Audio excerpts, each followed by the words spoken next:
com aquilo que cada uma, na verdade, foi recebendo ao longo da sua vida, desde o nome, viu, Ana Laura? Desde o nome, né? Que olha que coisa interessante, que simbólico que você está falando, né?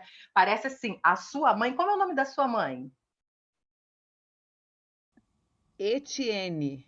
Etienne. Então, parece que Dona Etienne, assim, sim, pois, né?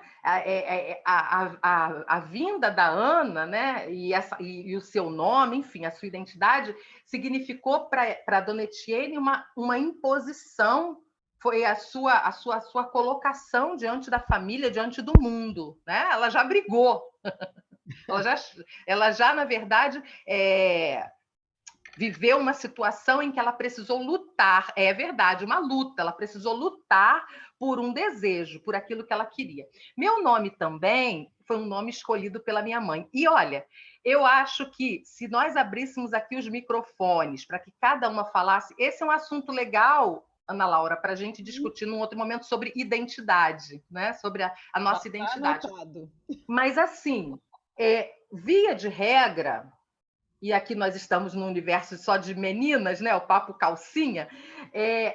O filho, ele nasce para a mulher muito antes de nascer para o marido.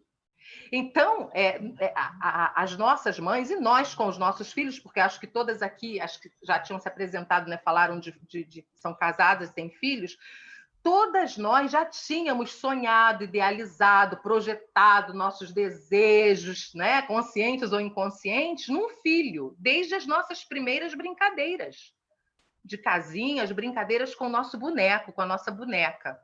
Não é à toa que, olha, eu tenho um filho e eu tinha desejo de ter realmente um menino, embora também desejasse uma menina, já tinha também um nome escolhido, enfim, tudo isso, mas não veio.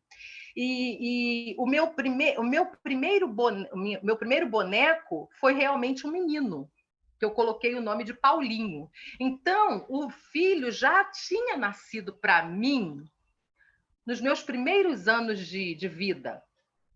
E, e então, quando eu me casei, quando nós começamos a planejar a nossa família, o filho já estava idealizado lá, dentro do meu coração, na minha cabeça. É óbvio, o nome não foi bem assim, nós escolhemos juntos o nome, mas, via de regra, todas as mulheres já têm idealizado seu filho. Então, nossas mães já haviam idealizado, já haviam sonhado conosco desde as primeiras brincadeiras de boneca.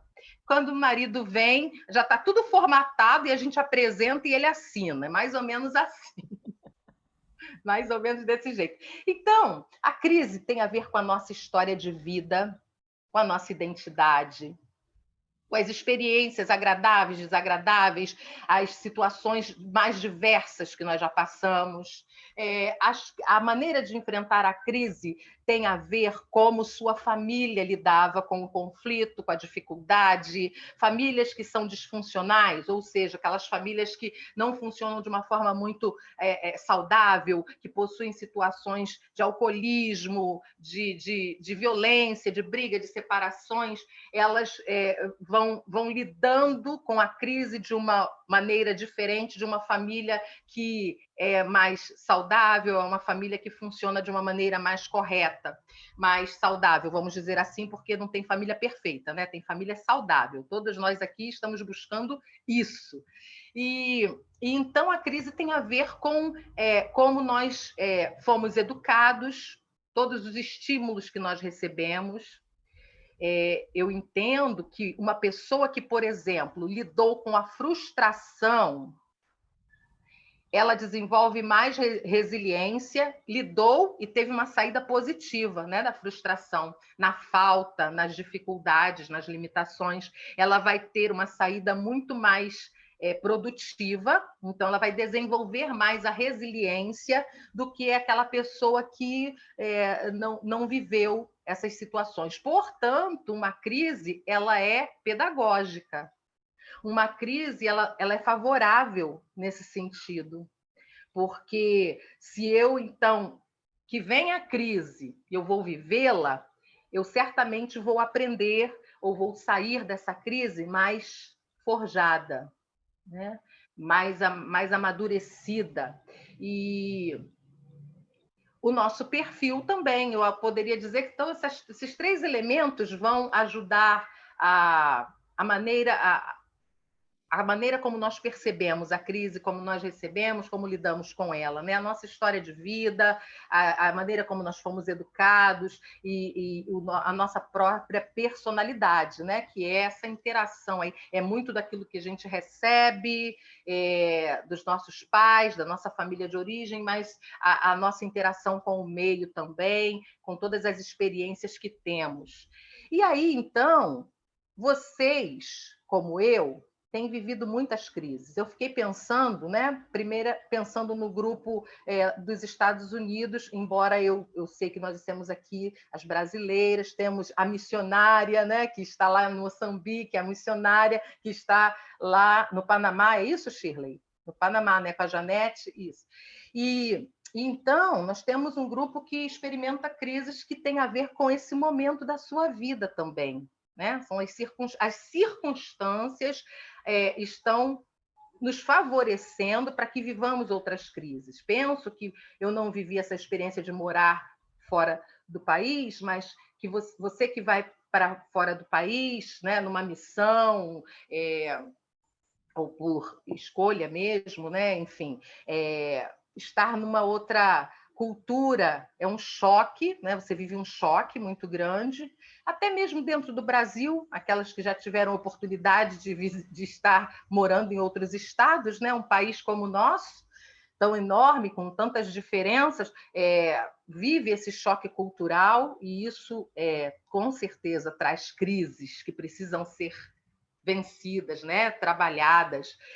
A questão de ser um imigrante, e aí traz todas aquelas questões de estar num país, de ter que se estabelecer legalmente, a cidadania e uma série de coisas, o distanciamento da família, dos amigos, né? Porque você deixa tanta gente, né? Você deixa a sua igreja de origem, você deixa, é um deixar, então são lutos também que a gente vai fazendo, ou seja, são muitas as crises, quer sejam as crises que já vivemos existencialmente, quer sejam essas crises pelas circunstâncias, e agora nós poderíamos também incluir a crise que todos nós estamos passando, que é essa pandemia, uma crise pandêmica jamais imaginada. Nós eu ouvia minha avó, enquanto ainda era viva, falar da gripe espanhola, mas a gente leu, né, sobre peste negra, gripe espanhola, sobre tantas coisas que aconteceram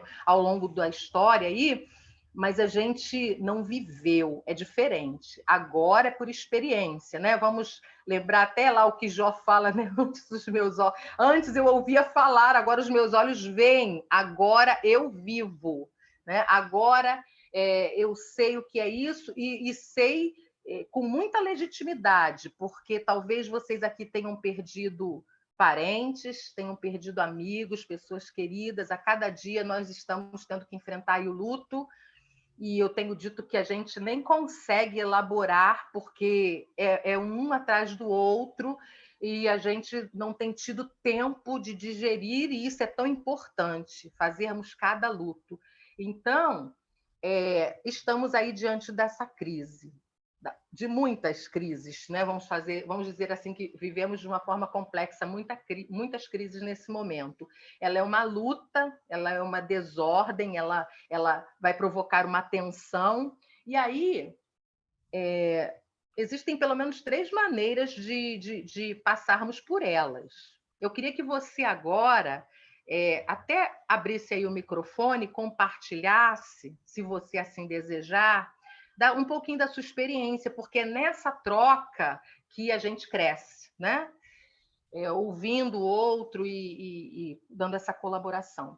Mas, assim, nós podemos negar, né? Fazer de conta assim, não está acontecendo, isso não existe, isso é da ordem da fantasia, e isso é perigoso, porque você acaba criando uma realidade paralela, né? E ninguém aqui é esquizofrênico, né? Porque o esquizofrênico é aquele que deixa a sua realidade, ele cria, porque o sofrimento é tão grande que ele precisa criar um outro mundo, né? E é rico. Eu tenho um cunhado esquizofrênico e ontem ele foi tomar a vacina.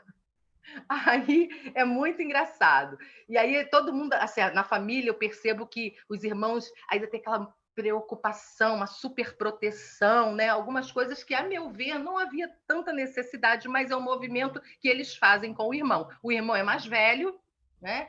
E aí meu marido e a minha cunhada, que é a caçula, eles têm esse cuidado. Então, a preocupação, né? E ele lidou super bem, ele queria tomar vacina, ele está acompanhando, ele está vendo tudo, né, nos noticiários, e ele queria muito tomar essa vacina. Então, foi um dia, a fila estava muito grande, tal, e não é, parece que são mulheres e não homens. E aí, ontem, então, ele foi e ele lidou com uma boa, ele disse, poxa, nem doeu, tudo bem, voltou, maravilha, né? Está vacinado.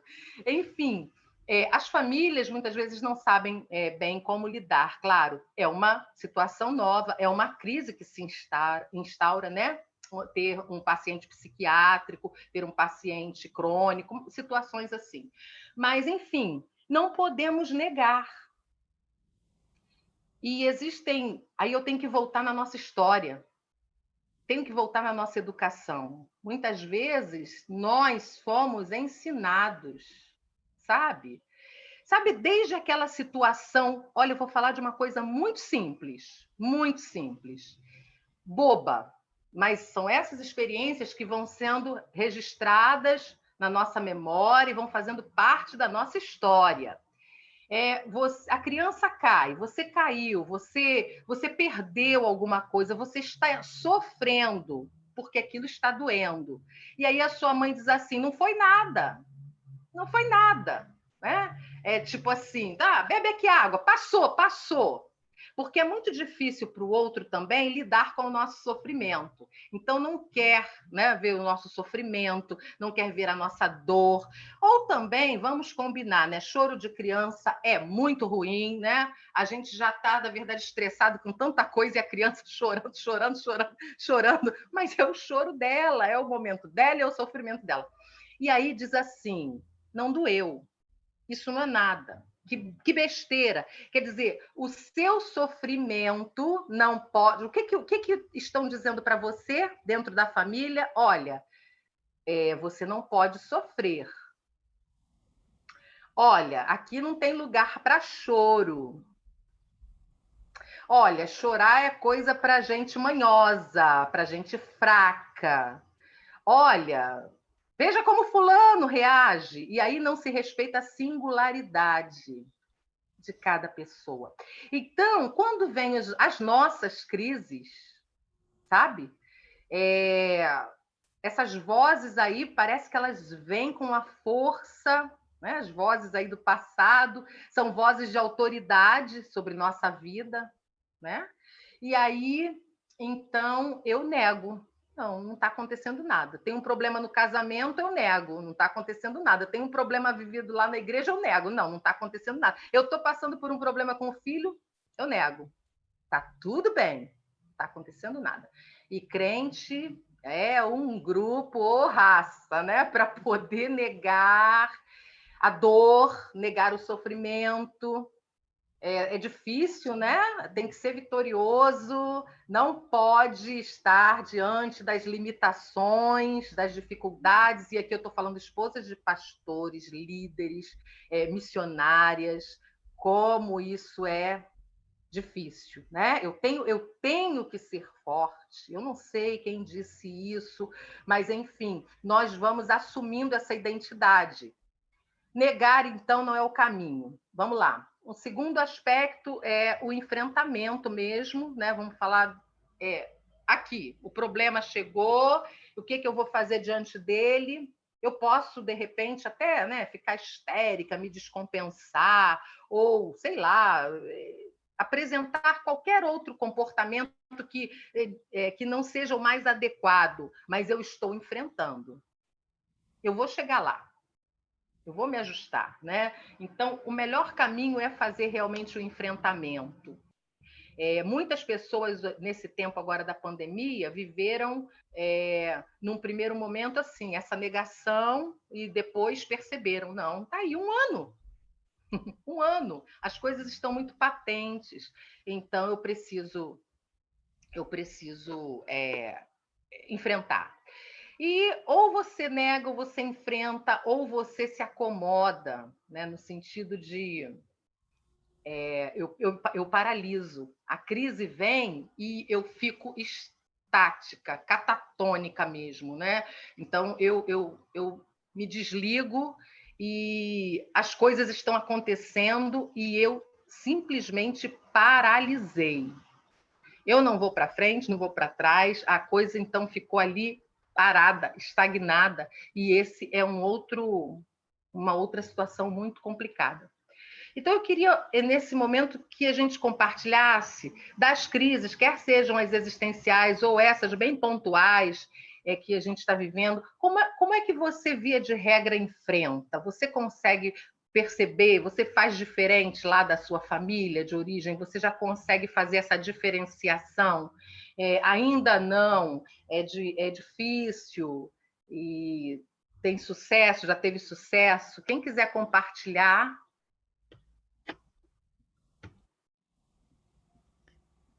É sempre assim, tá, Deusirene? Aham. Você já conhece. Vai devagarzinho que a gente vai assimilando.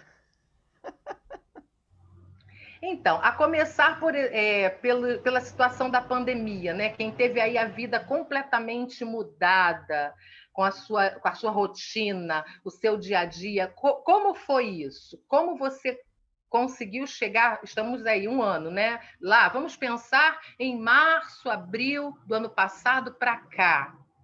Você pode dar o seu depoimento, o seu testemunho? Eu vou falar, tá, Ana? Porque eu sempre acabo Please. falando Isso, mesmo. Lúcia. Então, só dando semana passada para cá, assim, graças a Deus as coisas estão se resolvendo. E, assim, eu sou muito grata ao Senhor esse momento que a gente passou e que eu fui chamada também à realidade, viu, Dezene? Semana passada, viu, Shirley? Através da instrumentalidade, né? Você foi instrumento do Senhor para mim e as meninas no apoio aqui entre amigas. Então, assim, Deus tem falado ao meu coração. E eu acho que você teve conhecimento do que a vida e o pessoal aqui também teve. O ano passado está fazendo um ano que o ano passado, esse mês de abril, foi o pior ano da minha vida. Pior ano da minha vida. Em que Sócrates estava internado e essa questão da pandemia. A gente veio para dentro de casa e o vírus veio e a gente pegou o vírus naquela primeira semana. Tá? A gente não tinha noção. Pegamos o vírus, a minha filha, que estava infectada, ela trabalhando fora, e aí viemos, ela pegou primeiro, depois eu, e o Sócrates cuidou de nós duas, depois o último ele. Só que ele foi diferente, e isso é uma característica que eu tenho percebido, não sei se vocês têm, parece que o homem, tem morrido muito mais homens, eu não sei, né? E eu fico assim, meu Deus, tem misericórdia dos nossos homens, e os homens, nós precisamos dos homens, né? Nós precisamos dos homens. Eu tenho orado muito por isso. E aí foi virada realmente de cabeça. Eu nunca senti tanta dor na minha vida. E eu orava muito ao Senhor pela vida do meu marido, e graças a Deus, deu que ele de volta. Então, nós estamos dessa momento e quando eu me peguei semana passada, inclusive, vivendo esse momento, foi muito difícil e tem sido difícil, mas tem sido também, nesse momento, eu posso dizer assim, tem sido muito mais gratificante do que da dificuldade, porque como você falou, e a gente tem uma certa noção, a crise é pedagógica mesmo, quando a gente quer aprender, quando a gente não foge do aprendizado, ela é pedagógica, mas de qualquer forma, fugindo ou não, ela é pedagógica. Então, mas paralisa, eu sou uma dessas que ao receber, assim, um impacto, eu paraliso, assim, em alguns minutos, entendeu? Às vezes, assim, segundos, eu paraliso. Eu não sou aquela que pensa, vamos fazer acontecer, não. Eu paraliso. Mas, assim, é um paralisar diferente, que eu já aprendi. Antes eu abilolada e não sabia como agir. Hoje eu já aprendi como agir, então eu me dou esse direito de, num momento, eu ficar assim e depois reagir. Então, eu já aprendi isso em mim. Mas é porque eu trouxe realmente, quando você estava falando na questão do aprendizado lá atrás, da família de origem, eu me lembro que uma vez eu estava brincando, não sei por quê, eu peguei a aliança de casamento, brincadeiras de casinha, eu perdi a aliança da minha mãe ali, e foi um auê. Então, assim, perder alguma coisa para as pessoas mais antigas era muito mais do que hoje. Hoje a gente perde alguma coisa, mas a gente pode repor. Mas naquele tempo não havia reposição. Então, assim, eu imagino o estresse da minha mãe e ti. Então, eu trouxe isso para mim. A perda de alguma coisa, que a gente vê aqueles videozinhos do Tupperware, não perca Tupperware, sabe? Aquela coisa assim, é brincadeira, mas na verdade é isso. E depois eu fui me desprendendo, falei, meu Deus, sabe? Assim, é um aprendizado. Então, demais como sempre, eu acabo falando. Zirene, eu estava aqui refletindo também do que você estava falando, e eu sou de enfrentar, mas eu sou aquela que eu tenho muita adrenalina para enfrentar logo de cara, mas depois o meu corpo sente. Eu sou o contrário, Depois Isso aí. depois é que eu vou elaborar. Primeiro eu ajo, porque é muito da minha mãe de agir primeiro. E como a minha mãe tem uma influência maior na minha vida nesse sentido de hábitos, né, e costumes, então, assim, minha mãe, com 6 filhos, você imagina que ela tinha que agir rápido, porque senão os 6 não tinham sobrevivido à infância e à adolescência. Então, engraçado que ela foi envelhecendo e foi paralisando. É toda essa ação dela.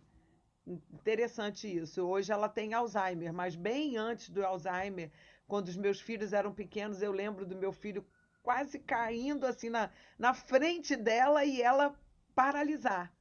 E eu tinha quase que pular por cima dela para segurar o meu filho. E agora, assim, tem uma coisa em mim que, como eu sou filha do meio, que eu acho que tem a ver também com essa questão de enfrentar.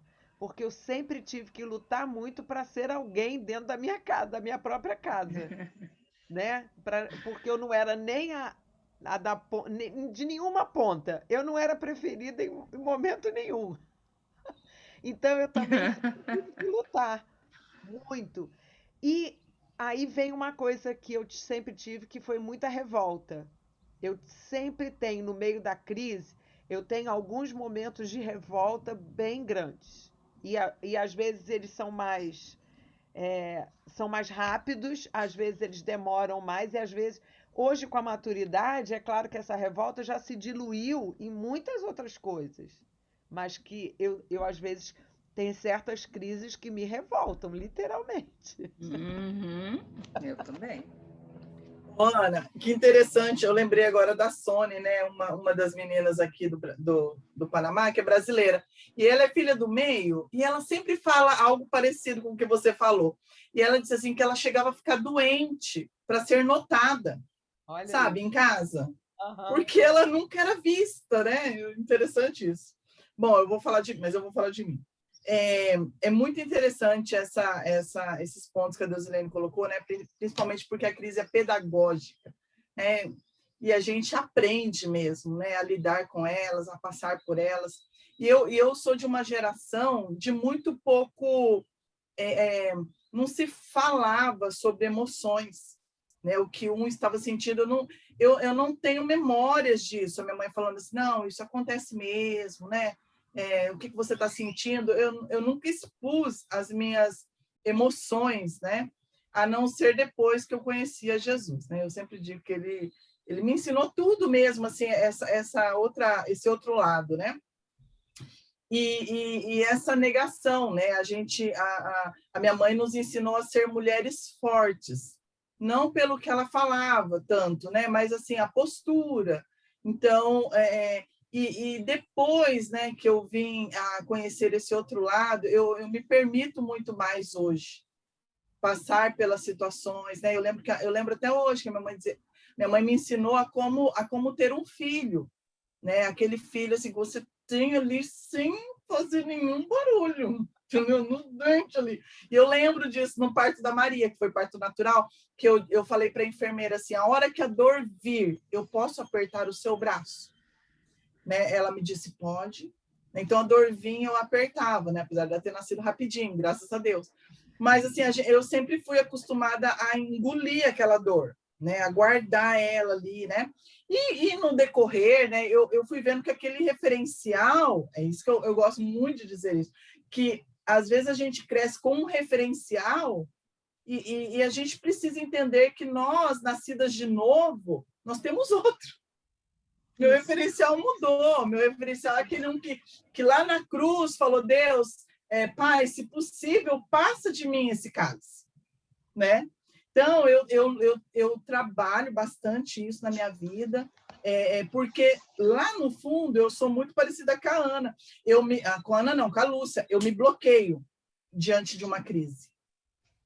Depois, o meu marido ele já é mais Ana, assim, vai. Eu me bloqueio. Eu fico quieta ali, eu não sei como. Eu sou muito boa para ajudar na crise do outro. Entendeu? Eu sou uma beleza, mas na minha, eu fico ali, né?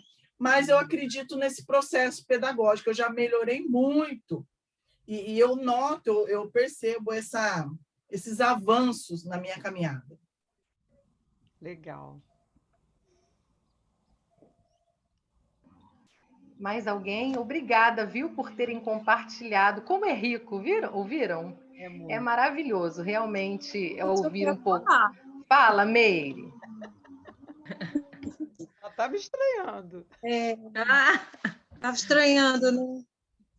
Então, fiquei pensando aqui que eu sou uma pessoa, quando acontece alguma coisa assim, geneticamente, eu sou lenta. Eu acho que é genético, porque, assim, eu acho que eu nasci assim. Acontece alguma coisa, eu demoro a processar. E eu entendi, mas aquilo precisa de um tempo para cozinhar na minha cabeça, sabe? Igual pudim. E na parte epigenética, eu aprendi que, com os meus pais, que o tempo resolve tudo. Então, aí isso alimentou mais ainda a minha lentidão, né, para resolver as coisas. Aí eu casei com uma pessoa que tem que resolver a coisa na hora. E graças a Deus, porque aí é assim, não, a gente precisa conversar. Então, quando eu ficava chateada no início do casamento, gente, eu passava uma semana sem falar com ele, porque eu estava mal. E aí, na minha cabeça, eu entendi assim, não, eu sou lenta, eu ainda não entendi por que ele fez isso comigo, e eu preciso dar um tempo para isso assentar dentro de mim. Só que aí ele insistia, não, você tem que falar, você falar. Hoje, depois de quase 25 anos casados, eu posso dizer que eu sou vigotskiana. Eu preciso falar para entender, para arrumar os meus pensamentos. Então, foi assim, a luva que precisava, né? Caiu como uma luva. A conversa, a fala é o que me ajuda. Então, quando eu já sei, quando eu estou numa crise, eu preciso conversar. Eu preciso falar com alguém, eu ligo para minha irmã, eu preciso falar alguma coisa, porque aí eu vou organizando o meu pensamento. E aí eu começo a agir. Mas, basicamente, é assim, resumir, né? Consegui resumir? Tá ótimo. Muito bom. E aí, mais alguém quer dar a sua contribuição? Pode abrir o microfone e falar, tá? Mas como a beleza do relacionamento, né? Como o relacionamento nos ajuda. A Shirley falou também, né, do casamento, do marido, como é diferente, e agora a Meire trouxe também esse depoimento, porque realmente nós escolhemos o diferente, a gente nunca vai escolher o igual. A beleza, o encantamento, o apaixonamento está naquilo que eu não tenho, naquele que faz diferente de mim, naquilo que eu vejo que é novo para mim. Então eu quero isso para mim, né? E aí a gente costuma dizer isso em terapia de família, né? Aquilo que nos apaixona também é aquilo que nos separa. É curioso isso, né? É tão intenso porque daqui a pouco isso começa a causar um certo incômodo. Mas quando a gente chega nessa maturidade, né? Para fazer essa reflexão, Ameri, não, peraí, né? Eu tenho que é muito bacana isso. Eu tenho que olhar para a minha história, eu tenho que olhar para a minha família, de onde eu vim, mas eu tenho que olhar para o outro também. O outro é diferente. Peraí, então eu preciso também, assim, me beneficiar disso, né? E nessa troca, como é que a gente vai crescer? Sem dúvida nenhuma, teu marido também está crescendo com você nesses 25 anos. Ele também, no seu jeito de ser, na sua maneira, Meire e Shirley, né? Eles também estão mudando, eles estão aprendendo. Então, a beleza dessa troca. Então, nessa troca, a gente vai se alinhando, né? E a gente vai crescendo.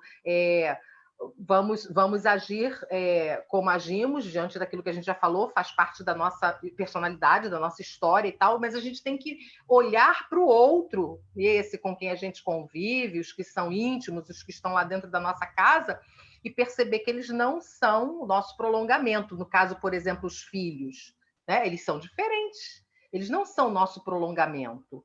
E às vezes nós brigamos como mães muito tempo, gastamos muita energia, sofremos e adoecemos porque a gente quer que o filho caminhe por onde caminhamos, tenha as nossas escolhas. Ele é o outro, e essa beleza da alteridade. Então a gente precisa tirar sempre, buscar os benefícios. Mas eu cito esses exemplos por quê? Porque são fontes de crise. Não podemos deixar de dizer isso, né? Essas situações são certamente das crises conjugais, das crises em família, das crises num trabalho de equipe, das crises lá na igreja com líderes ou com liderados. É isso, porque o outro é diferente, né?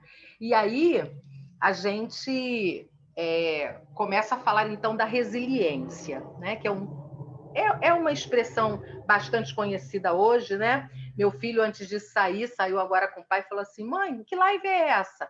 E assim, ele é jovem, ele está lá envolvido com tantas coisas, eu achei tão interessante, ele hoje ficou insistindo. Eu só falei: é uma live, né? Era mais uma live. Eu falei: é uma live e tal. Porque eu tive que pegar, o meu equipamento estava com ele, mas aí foi bom lá, Ana, porque eu nem ia, né? A gente ia mudar um pouquinho o esquema, mas acabou que hoje ele não trabalha, né? Feriado nacional aqui e tal, 21 de abril. E aí, então, eu voltei para o meu, graças a Deus, né? Porque parece que o nosso equipamento já tem o nosso jeito, né? A nossa roupa ali, está na nossa medida. E aí, ele insistindo antes de sair, mas fala. Eu achei engraçado. Mas fala, que live é essa? Falei, tá, olha, é uma live, é uma amiga lá dos Estados Unidos. Aí ele perguntou, e o tema? Aí eu falei, é sobre resiliência. E esse tema de novo, né? Isso aí tá em moda, falar desse negócio aí tá em moda agora, resiliência. Mas é verdade, nós temos falado de resiliência porque nesse tempo nós precisamos desenvolvê-la, nós temos experimentado isso. E essa é uma competência, inclusive, né?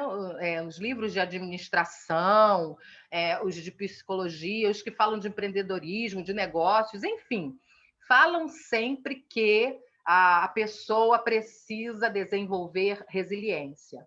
Porque, como estamos diante das crises, nós precisamos enfrentá-las. E, para enfrentá-las, a gente precisa realmente desenvolver, né, essa competência, vamos chamá-la assim, que é aquela capacidade que a gente tem de enfrentar a dificuldade, o obstáculo, aquilo que se apresenta como algo, a princípio, até intransponível, né? Uma montanha intransponível, e conseguir sair, né? Ter uma saída com saúde, com sucesso. é um termo, né, emprestado da física, que é aquela capacidade do que o metal tem de ir sob fortes temperaturas, ele muda a sua forma, mas aí ele pode retomar a sua forma original, como um metal precioso, né? O ouro, isso acontece muito com o ouro. E então, eu fiquei pensando também numa outra ilustração, que é a têmpera, né? O vidro temperado. O vidro temperado, ele sofre temperaturas altíssimas no processo da têmpera, vai a mais de 1000 graus. Olha que coisa fantástica, um vidro. E logo depois ele tem que ser colocado num resfriamento e em temperaturas baixíssimas. Olha o choque, gente. Olha a crise. É sair de um extremo para o outro.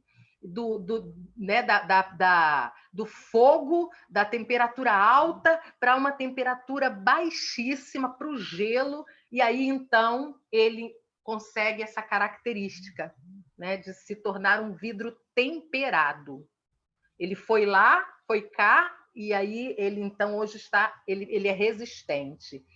Então nós temos essa capacidade, tá dentro aí, ó, de cada uma de nós. Agora, é a escolha, acho que foi até Lúcia que falou isso, né? É a escolha, somos nós que vamos fazer. É uma escolha, né? A maneira como eu olho para a situação é a maneira como eu percebo o evento. Por exemplo, né, o pessimista ele vai chorar, o otimista vai vender lenço. E aí a gente sabe que tudo depende do olhar, da maneira como nós olhamos para o evento, para a situação. Então, estamos vivendo situações de crise, né? Continuamos passando por situações de crise, vamos até o final da nossa vida e vamos viver novas crises, né? Precisamos, então, desenvolver essa capacidade de vivermos o sofrimento, de experimentarmos, de estarmos abertos com um olhar diferenciado para que a gente realmente possa ter sucesso, né? E sair com um aprendizado. Essa semana, eu faço uma espécie de devocional, e eu mando para algumas pessoas, chamado Palavra do Céu, e eu, na verdade, comecei a sistematizá-lo no início da pandemia. No ano passado, já está fazendo um ano, olha aí, ó, um ganho. Eu não vou ficar parada. Deixa eu contar um pouquinho da minha experiência. Eu tive um torpor. Primeiro eu parei e, bom, e aí?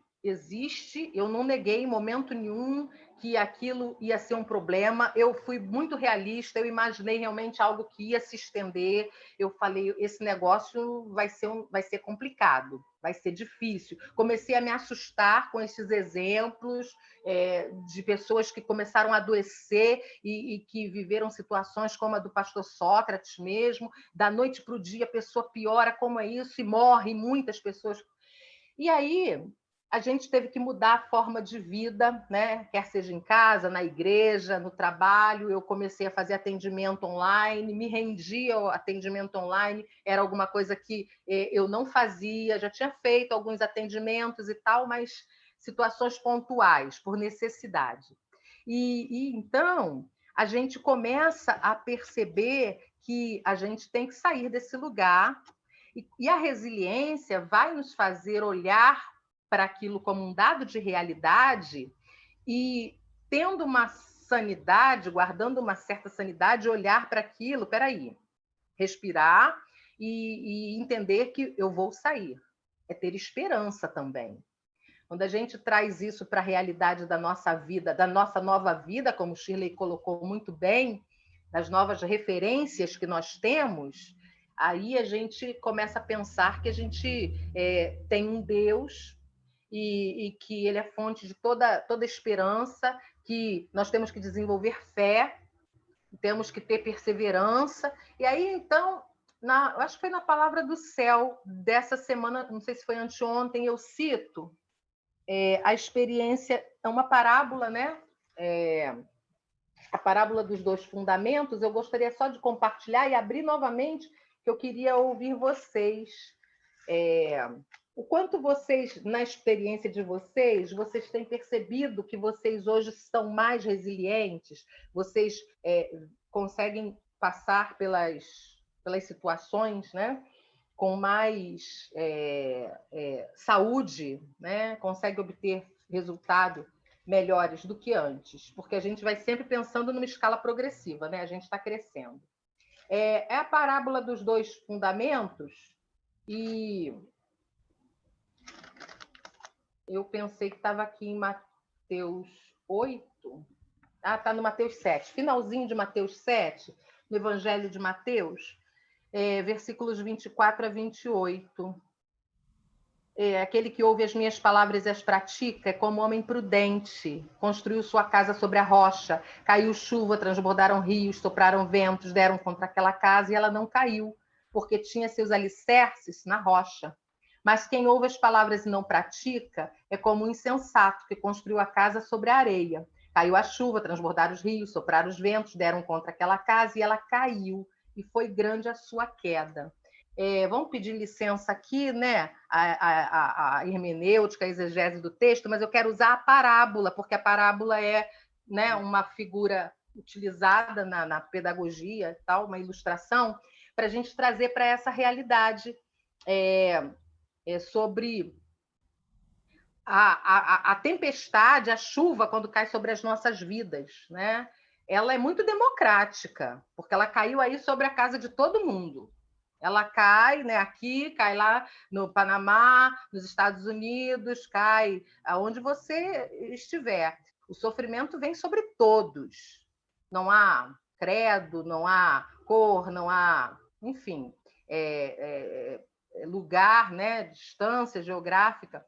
A pandemia veio sobre todo mundo. Então, as situações de crise, elas são democráticas mesmo. Elas vêm, a chuva vem e a tempestade vem, e ela traz então consigo uma oportunidade. Ah, que pena. Lúcia, você vai ter que sair. Poxa, foi tão bom estar com você. Daqui a pouco a gente vai começar. Né? Lúcia, beijo, querida. Foi bom você estar aqui. Vamos tirar nossa fotinho, gente. Isso. Desculpa, Deusirene, pelo menos para a gente poder registrar. Sem problemas. Que está sendo tão bom. Quem está sem a câmera, se quiser ligar agora, por favor, para você sair na foto. Não sei se a Magna já foi vacinada ou não, se ainda está aqui. Vamos lá. Vanessa, pode sorrir com os olhos. Vamos lá. Joia. Obrigada, viu, Lúcia? Foi muito bom ter você com a gente. Deus abençoe. Tá sem som. Tá sem som, ela falou. Ah. Ela disse, o microfone está desligado. Tá bom. Então, nós sabemos que a crise vem sobre todos. Agora, aquele que desenvolve resiliência, ou seja, aquele que já está trabalhando, né, na sua estrutura, aquele que está desenvolvendo, né, essa capacidade de resistir, o problema de hoje, o que eu aprendi com ele, então eu já estou mais fortalecida, e aí o problema de amanhã já vai me ajudar a estar um pouco mais fortalecida. Eu vou me fortalecendo a cada dia. Então, quando eu pensei nessa figura das 2 casas, eu pensei nisso, né? É o dia do problema, da dificuldade, que vai revelar, de fato, os nossos fundamentos. Que vão revelar, de fato, quem nós somos, ou como nós lidamos, como reagimos diante dessa tempestade. Então, a resiliência seria essa capacidade de responder e ter sucesso. Essa casa na rocha. A mesma chuva, os mesmos problemas, as mesmas dificuldades sobre uma e outra pessoa, mas o resiliente é aquele que foi sendo forjado de dor em dor, de luta em luta, e pôde, então, enfrentar, nem negar, nem se acomodar, nem ficar paralisado, mas vamos lá, vou enfrentar, errando, acertando, mas eu vou aprendendo. E aí, com essa aprendizagem, então, se fortalecendo. E aí a gente, então, vai ter sucesso, porque, é óbvio, não é impunemente que passamos, né, por uma pandemia, por uma crise lá na nossa casa, por uma situação assim de sofrimento. Vai doer, claro que vai doer. Vamos ter algumas perdas, sim, mas nós vamos sair inteiros, né? Nós vamos poder preservados, vamos dizer assim, né? Vamos entender que vencemos. Nós que estamos aqui, meninas, nós que estamos aqui, nós somos sobreviventes. Eu tenho pensado nisso a cada manhã. Verdade. Nós temos sido sobreviventes, né, nessa situação toda. Deus nos tem ajudado e nós estamos sendo forjados. Então, de alguma forma, todos nós estamos nesse processo. E aí eu gostaria de ouvir. Eu encontro, às vezes, pessoas, né, que pensam que porque você tem buscado superar suas crises, suas lutas, suas dificuldades, né, suas coisas, elas pensam que a chuva que cai sobre o seu telhado é mais fraca, né? É chuva serôdia, né? Como diz a palavra, não é verdade? Às vezes eu encontro, sabe, minhas amigas, o ministério, mas a sua vida, entendeu? Não, se compara, entendeu? Você não sabe o que eu estou passando, né? Ou algo assim. E é interessante isso que você diz, né? Que o que desenvolve resiliência é aquele que, não sei se foi exatamente assim, mas assim que eu entendi, aquele que trabalha os fundamentos, né? Trabalha os fundamentos. Eu estava pensando aqui também o seguinte, quando você falou isso, desde que eu ouvi o tema, né, da resiliência, que você falou que ia trazer para a gente, eu sempre penso na resiliência como sendo assim, não, eu tenho que ser resiliente. Como se eu pudesse me impor e aprender comigo mesmo. Não, eu vou ser resiliente. Não é aí. Eu estava meditando no tema quando eu e Isabela estávamos fazendo o post aqui, e eu falei assim: não, mas a resiliência aqui, na palavra que a Deusirene deu, é consequência, não é anterior à crise. Mas só que agora você trazendo essa palavra, Deusirene, me fez pensar justamente que eu preciso ter bons fundamentos, porque aí sim eu vou conseguir passar pelas crises, ou melhor, não sei, né, também. Elas vão passar por mim, mas vão deixar aprendizados. E porque eu até coloquei assim, a resiliência ela forja e ensina aqueles que se deixam estar expostos à dor, ao choque dessas temperaturas. E dói. Eu já fiz fisioterapia no tornozelo, essa coisa do quente e o frio, que você sai numa temperatura muito alta e coloca no gelo direto, a dor é quase que insuportável. Mas quando você fala dos fundamentos, ou seja, quando eu me lembro do sofrimento de Jesus, quando eu me lembro do sofrimento das pessoas que estão na Bíblia, e quando eu vejo também o sofrimento daqueles que estão ao meu redor, eu não fiquei com o meu marido como a Lúcia ficou, quase 40 dias internada entre a vida e a morte. Eu perdi amigos, mas ainda não posso dizer, eu não perdi parentes. Isso é bênção, não é porque eu sou mais bonitinha, porque Deus me ama mais, não é por isso. Então eu tenho que aprender com a dor dos outros. E acho que o fundamento vem disso, de eu olhar para a vida do outro dizendo: olha, podia ser comigo. Podia não. Isso ainda pode vir a acontecer comigo. E como eu vou reagir? Então as dores dos outros nos ensinam também essa resiliência, né? É a minha visão. Com certeza, muito boa palavra, Ana Laura, verdade.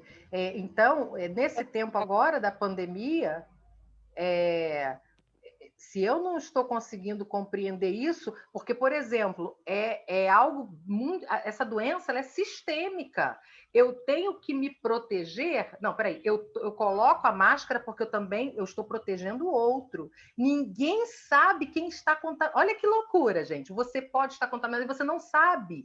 Então, se a gente, sinceramente, meninas, se a gente até agora não conseguiu olhar para todo esse cenário e aprender com cada situação que essa pandemia está trazendo, eu não sei o que mais vamos precisar viver, porque é algo realmente para a gente aprender e é isso aí. A gente vai apresentar nesse momento quais são de fato os nossos fundamentos. Empatia, né? A criatividade, a flexibilidade, porque o resiliente ele tem que ser flexível. Se ele é duro, daqui eu não saio, eu não consigo enxergar além disso, tem que ser desse jeito. E aí vem o problema, vem a dificuldade, vem a dor, o sofrimento, ele não consegue, ele quebra. Ele quebra, porque a situação vai ser tão pesada, tão dura, tão incisiva que vai quebrar. Então, assim, nós precisamos ser flexíveis e a gente está aí diante de uma situação nos ensinando a flexibilidade. Então, é isso, os nossos fundamentos mesmo. Deusirene, Sim. tem uma pergunta. Se eu souber, vamos lá. Eu posso prever a minha reação diante da crise? Sim e não, né? Porque assim, o ser humano é tão imprevisível, né?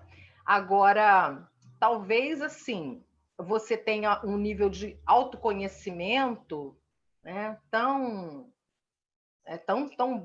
significativo, tão favorável aí que você já saiba, né, os caminhos. Mas eu acho que sempre a crise vai de alguma forma nos pegar de surpresa. Né? É uma desordem. Então, as coisas estão estabelecidas e aí a gente não conta com aquilo, a gente não espera. Pelo menos no momento a gente não sabe. Pode ser até que a gente tenha essa previsão, que ela vai acontecer um dia, ela vai acontecer, óbvio. Mas assim, eu não sei quando, não sei de que forma. Então, é uma desordem. E quando as coisas ficam totalmente fora de lugar, aí vai depender, né? Então, acho que assim, de alguma forma, em linhas gerais, né, Meire, poderíamos dizer, bom, eu sei o que eu faço numa desordem. Talvez isso seja uma resposta, né? Eu mais ou menos saiba o caminho. Mas acho que é tão subjetivo que, no fundo, a gente acaba em algum momento sem saber e aprendendo. Eu lembro muito de uma experiência de uma amiga, de um amigo lá da Ilha do Governador, que ele foi assaltado. E ele sempre fazia judô, fazia esse monte de coisa aí, e na hora que ele viu a arma, ele urinou. Ele não conseguiu fazer absolutamente nada. Então, ele falou assim, eu me preparei durante anos para lutar contra um bandido se um dia acontecesse isso. E, na hora, a minha reação foi inesperada. Eu nunca pude imaginar que eu fosse molhar as calças por causa disso, né? Então, assim, eu fico... Depois dessa história, eu comecei a pensar, e a gente conversou muito sobre isso na época, há muito tempo atrás, que a gente nem sempre a gente consegue prever qual vai ser a reação diante daquela crise, porque eu acho que cada crise é única, né? E aí tem um assalto, você não sabe como que você vai reagir, tem uma situação de morte, você não sabe como você vai reagir, tem uma situação de desemprego, você foi mandado embora, você não sabe como você vai reagir. Então, eu acredito assim, às vezes uma pessoa que é mansa, que é assim tranquila, na hora daquela exata situação, ela reage de uma forma agressiva. Por exemplo, há 15 dias atrás eu perdi uma prima. A irmã dela, quando chegou na casa dela, ela já tinha morrido, já tinha até sido enterrada. Ela, quando chegou na casa da irmã, ela se jogou no chão e gritou e fez um escândalo. Todo mundo ficou desesperado, não sabia o que fazer. E aí alguém falou: deixa ela. E aí, quando ela parou, ela levantou dali, ela era a única que estava bem. Todo mundo aos berros, chorando, mas ela extravasou, colocou aquilo para fora. E aí todo mundo começou a me contar, criticando, né? Poxa, por que a Lúcia fez isso e tal? Eu falei, gente, eu acho que é a mais sã de todos nós é ela. E teve a coragem de se expor dessa forma e reagir dessa forma. E cada um tem que respeitar a forma que você tem de reagir, né? E só um parêntese, hoje morreu outro irmão, um outro primo, o irmão da que faleceu. Agora só tem 3. E tudo de Covid. Nossa. A Maire falando me fez pensar em como agir, né? A gente realmente não sabe como a pessoa vai reagir.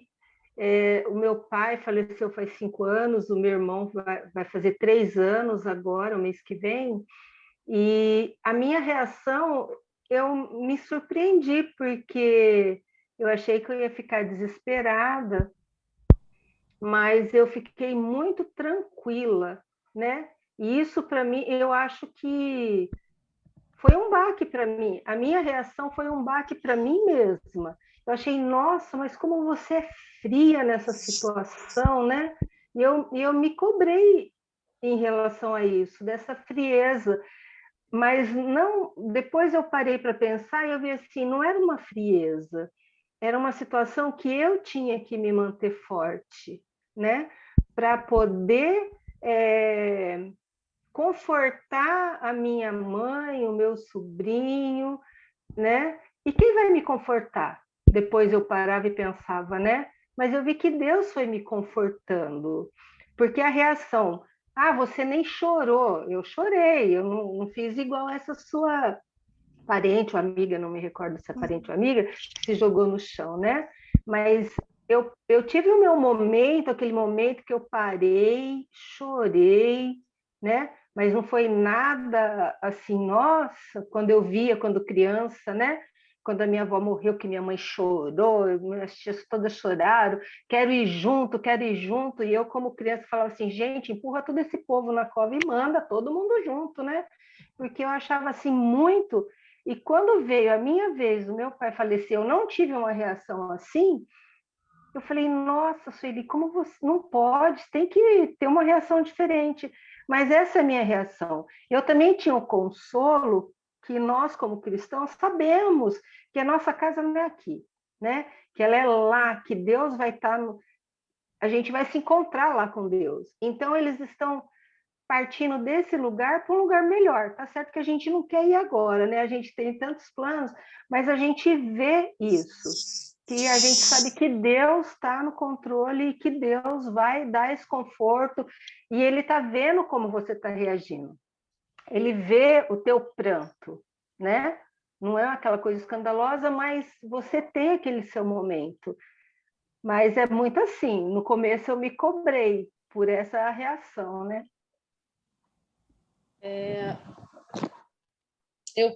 Eu posso me apresentar? Desculpa. Pode, por favor, fique à vontade. Desculpa por não ter feito no início. Confesso que eu estava com vergonha. Eu recebi esse convite pela Jussara Novaes. O meu nome é Vanessa, eu sou casada, eu tenho 2 filhos, uma menina de 3 anos e um menino de 7. Eu estou passando pela crise, eu estou com Covid, estou aqui tentando me isolar aqui, porque com a criança de 3 anos é muito difícil. Eu estou com a minha mãe no hospital, ela está entubada, sedada, ela está com o pulmão tomado 75%, o outro está 70, ela já está tendo problemas, ela tem problema cardíaco, ela está numa situação muito delicada, gravíssima. Eu sei que ela só sai por Jesus, e eu creio no Deus do impossível, né? Meu pai também está com a Covid, eu sou vizinha do meu pai, e meu pai também está em casa, está tentando tratar de casa, não quis ir ao médico, meu pai não é convertido, né? E é do tempo da caverna, não quer ir para o hospital, e a gente está tentando tratar dele de casa. E a sobrinha também está. Acredito que a gente possa ter se contaminado, porque a minha mãe estava com câncer e ela estava fazendo tratamento de câncer. E ela ia iniciar agora a quimioterapia, semana passada, mas não deu tempo. Ela foi contaminada e acabou que, para a gente cuidar dela, também se contaminando. E eu estou na fase da crise, né? Eu estou vendo vocês fazendo os comentários e essa história do vidro, eu me sinto muito presente nessa história, porque é a sensação que a gente tem quando a gente... Porque falar, você vendo outras pessoas vivendo, é uma coisa, já é muito difícil, mas quando você vive, é extremamente difícil. Eu me vejo hoje como esse vidro. Tem horas que eu preciso me derreter, tem horas que eu preciso chorar, tem horas que eu preciso conversar, e ao mesmo tempo, pela minha fé, como foi dito, né, para a gente saber que a gente crê no Deus do impossível, a gente sabe que o que Deus tem guardado para a gente de melhor não está aqui nessa terra, mas eu às vezes me derreto e eu vejo como se derreter é como se eu mergulhasse no Espírito Santo, sabe? Eu entendi que tem momentos que eu choro, que eu fico um pouco triste pela ausência, porque a ligação é muito forte, mas ao mesmo tempo eu busco enfrentar essa situação mergulhando, eu me vejo assim, como se eu derretesse, mergulhasse no Espírito Santo e todo esse vidro voltasse a endurecer de novo, é como se o Espírito Santo dissesse, calma, sabe, eu estou contigo, os planos que eu tenho guardado para você e para a sua família não são os planos que você quer, mas os planos que eu quero. E eu sei que Deus vai fazer melhor.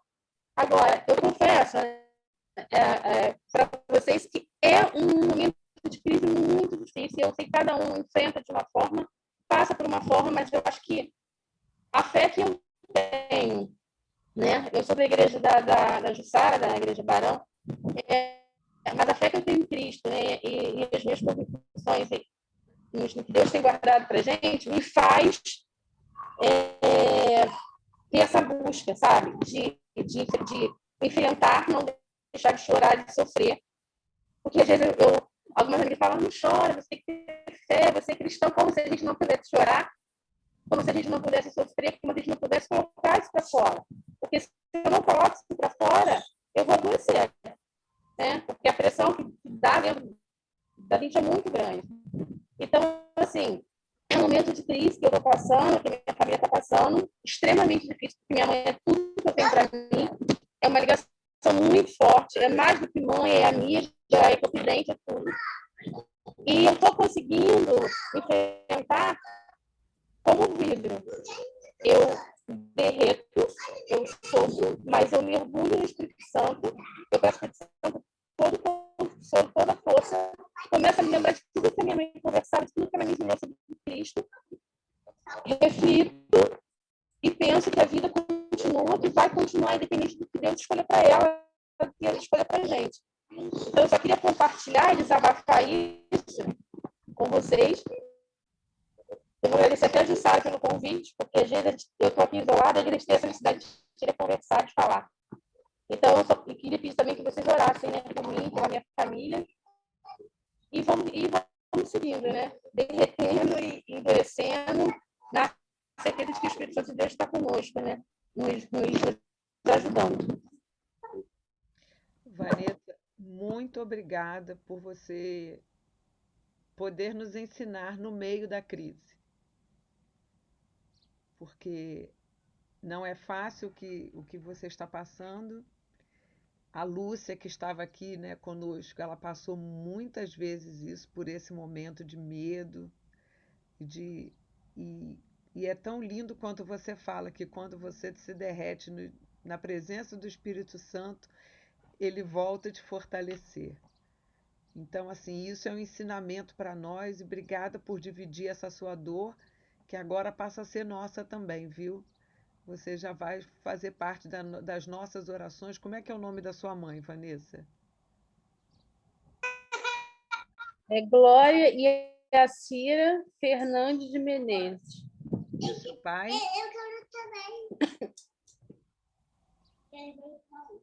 E o seu pai, qual é o nome dele? Roberto Glória. Ferraro de Menezes.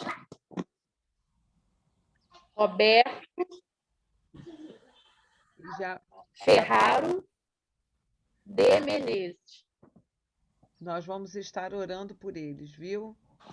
Muito obrigada, querida.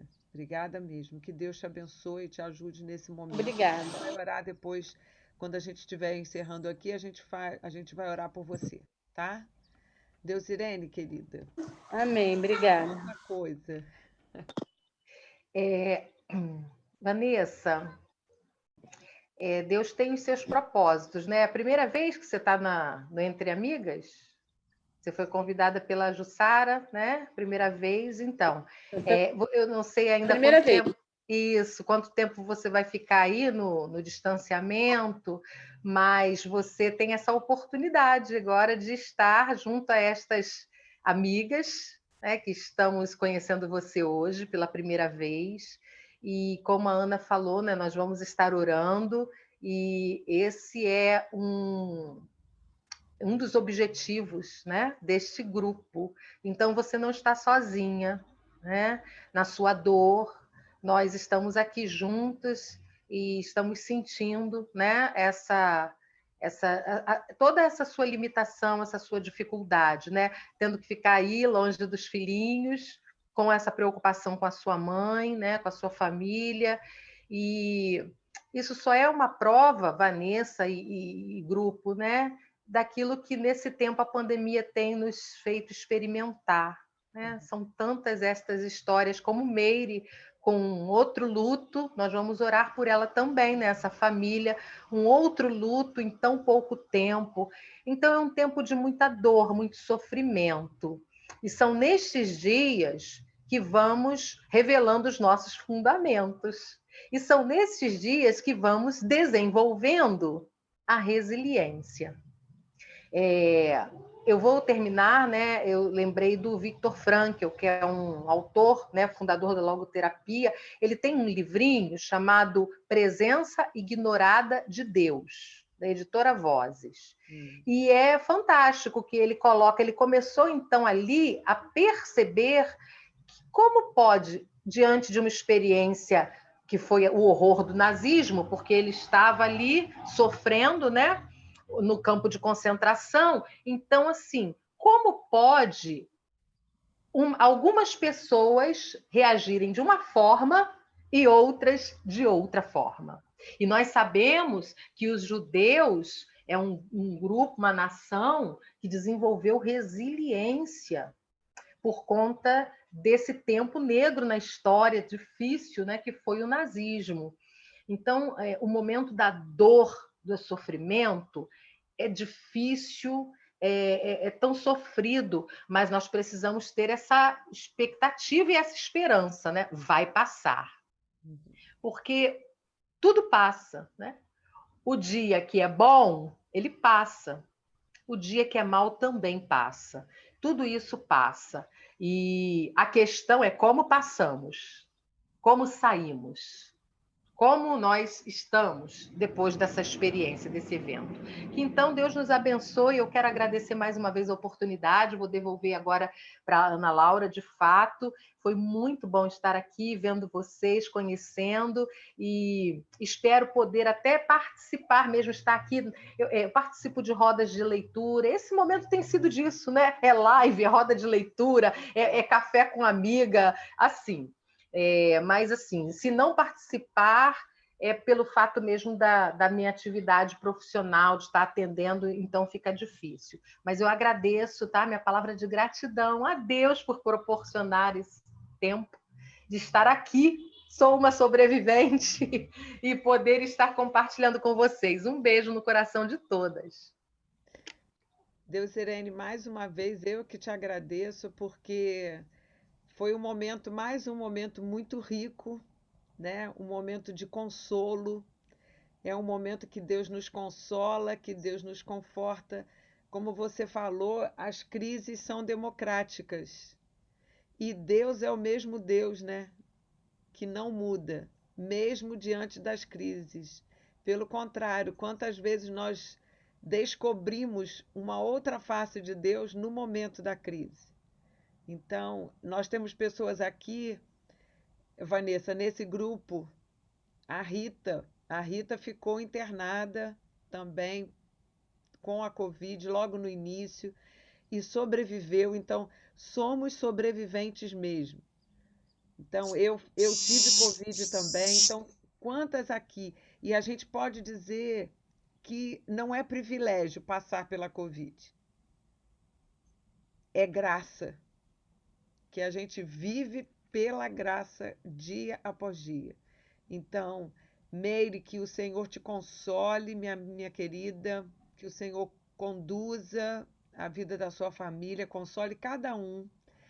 Vanessa, que você seja fortalecida, mesmo que no fogo, como você está agora, mas Deus vai fortalecer a sua vida, que é essa esperança que nós temos, que a nossa vida não para no meio da crise.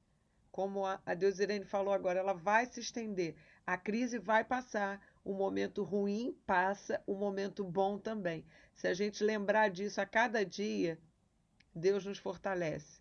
Deus está conosco. Eu sempre digo assim que Eu ia te todos pedir nós. para orar, Shirley. Então você fala e ora depois. Tá bom? Não, só eu queria dizer assim que todas nós, né, passamos por desertos, né, por situações. Nós não podemos, é uma frase minha que nós não podemos permanecer nele, né? A gente, ainda que com passos lentos, né, igual a Vanessa está falando, seguir, né, caminhando até sair dele. Né? Isso é muito importante, né? Porque permanecer no deserto é morte, né? Verdade. Vamos orar. Pai, em nome de Jesus, eu quero te agradecer, Senhor, pela oportunidade, pelo privilégio, Senhor, que nós temos de ser suas filhas. De também, Senhor, a oportunidade que nós temos aqui nesse grupo de mulheres, Senhor, falar sobre assuntos tão importantes para nós, ó Deus. Pai, agora em teu nome eu quero, Senhor, que o Senhor possa estar derramando da sua graça sobre nós, sobre as vidas, Senhor, dessas pessoas enlutadas que estão, dessas mulheres nesse grupo, Senhor. Sabemos, Senhor, que não tem sido fácil para ninguém, Senhor, que as lutas, Senhor, têm vindo para todos, ó Senhor, mas nós temos, Senhor, algo que esse mundo não tem ainda, que é a esperança. Nós temos, Senhor, a fé em Ti, ó Deus, e nós sabemos que nós podemos passar de mãos dadas com o Senhor, que o Seu Espírito Santo, que o Espírito Santo Consolador, possa estar com cada uma de nós e por todas as pessoas que estão sofrendo, passando por lutas, dificuldades no dia de hoje, Pai. Que o Teu Espírito Santo seja um apoio, Senhor, presente, Senhor, a companhia presente na vida, Senhor, da Vanessa, na vida da Meire e de muitas outras mulheres que estão passando por essa situação nesse dia. Em nome de Jesus, eu te agradeço pela oportunidade de escutarmos a Deusilene falar conosco. Que palavra preciosa, quantas coisas para serem digeridas. E muito obrigado por essa oportunidade uma vez mais. Em nome de Jesus eu oro. Amém. Amém. Queridas, não vamos nos afastar, tá? Estão querendo, é só entrar. Hoje à noite a gente está aqui novamente. Vanessa, eu posso fazer mais uma pergunta? Rita, Deusirene. Oi, Rose. Oi. Mary, escuta, deixa eu falar logo, que eu nem falei, eu estou desligando agora. Eu quero falar para essa moça que falou agora, a última que se apresentou. Falar com ela, incentivar ela, que ela participe desse grupo, porque eu também recebi o convite quando a irmã Ana Paula Barcelos foi pregar, e ela colocou no grupo lá da igreja da Daniel Life, e aí a Ana Cláudia, que é a dirigente desse trabalho, ela colocou E vocês são testemunha, quem está aí, do primeiro até hoje, eu não perco nenhum. Eu estou meio quieta hoje, porque eu estou trabalhando, sou house clean, né? Estou aqui na casa da cliente, aí hoje eu só ouvi. Mas você, que entrou agora por último, participe toda quarta-feira, participe, mesmo você trabalhando, ocupada, participe, você não vai estar sozinha. É muito bom, eu tenho aprendido muito aqui com as irmãs. Tá bom? E depois, Ana Laura, eu vou querer, depois eu vou te chamar para você me dar o nome dessa irmã também, o telefone dela e o nome direitinho do pai dela e da mãe, porque a gente também trabalha com trabalho de intercessão. A gente tem um ministério aí para propício só para intercessão. E se tiver de orar 3, 4, 5 vezes no dia, nós estamos insistindo nas orações, claro, que vai fazer a obra o Espírito Santo de Deus, né? Segundo a vontade de Deus, o querer de Deus. Mas nós estamos intercedendo, a gente faz um jejum sempre por cada causa, entendeu? Por cada pedido específico. Obrigada, Rose. Vanessa, então, se você quiser depois, peça o meu contato para Meire, para Jussara, ou então manda o seu para nós, tá bom? Se quiser escrever aí no bate-papo, manda para mim e aí eu depois entro em contato com você, porque você já vai estar também no nosso grupo de intercessão. O seu nome, da sua mãe, do seu pai, sua sobrinha, da sua família. Tá bom, querida? Ô, Ana. Fala. A Deusirene, eu queria perguntar para ela. Ela é amiga da Catarina? Deusirene, você é amiga da Catarina? Muitíssimo, muitíssimo. Catarina é amiga do coração. Meire, a minha irmã é missionária também em missões mundiais, Denise Marteletto, na Itália. Olha! Já ouvi falar dela. Sim, é. Luiz Cláudio Marteletto e Denise estão na Itália. Que legal! Olha, semana que vem... Uma vez a Catarina me mostrou uma foto. Você foi lá, não foi? Fui.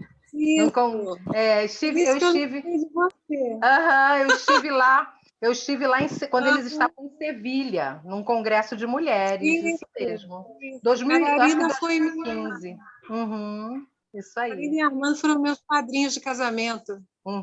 Sim. Ai, gente, é assim que a gente vai se reencontrando, né? Esse mundo batista, né? Exatamente. A Júlia quer dar uma palavrinha. Fala, Júlia, querida. Eu quero perguntar a Meire se ela tem Instagram ou Facebook, a Meire.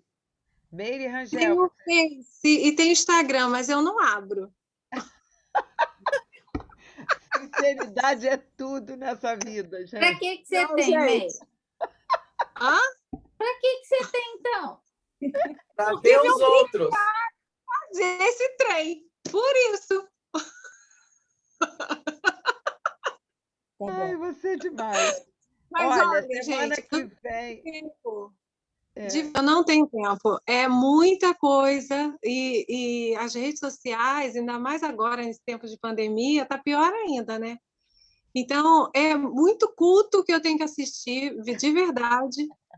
E agora a gente está tendo que dar, assim, a gente está no período de promoção e a gente está falando, hoje o Halderson vai falar 00:30 numa igreja. Pois é. Porque aqui são 5 horas a mais. Então, o outro dia fica um caos.